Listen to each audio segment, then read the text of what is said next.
Using current Fiverr gigs to create the perfect gig for you. One of the best ways to find a gig that's going to work on Fiverr and that individuals are going to want to purchase is to look and see what's already selling very well. In this section, we'll show you exactly how to do that so you can get a head start on making plenty of money from your Fiverr account.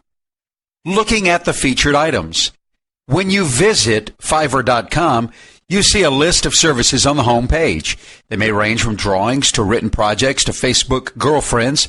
However, the very first 4 gigs that you see listed will be the hot selling gigs. You need to pay very close attention to these items. You can refresh and visit the home page for a few days and write down what the hottest selling items are. You can even visit each category and find the top selling items within those first items. If you see an item that is marked as a hot seller, click on the gig and look at the number of reviews it has been given. You'll find this below the description of the gig near the middle of the page. You'll see the number of times the gig has been collected as well as the number of reviews it has. It will show both positive and negative reviews.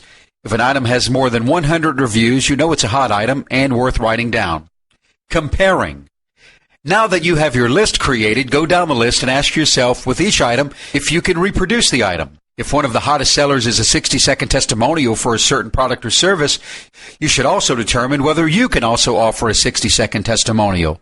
You'll need to find a way to record yourself, the ability to speak eloquently and look presentable. It's that easy. If you think you can reproduce it, put a check mark next to the item, and if you can't reproduce it, cross the item out. Description. If you decide that you can reproduce the item, you're going to want to pay special attention to the item description, as you'll need to create your own when you create the gig. What information does the description offer to potential buyers? You should probably include the same information in your own description. You want to reproduce the product or service as closely as possible without any copyright infringement.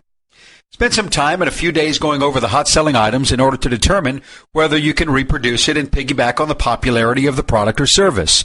If you're able to, that's great. You already have some good ideas for gigs. However, if you don't have any ideas yet, don't worry. In the next few sections, we'll discuss some great ideas for gigs.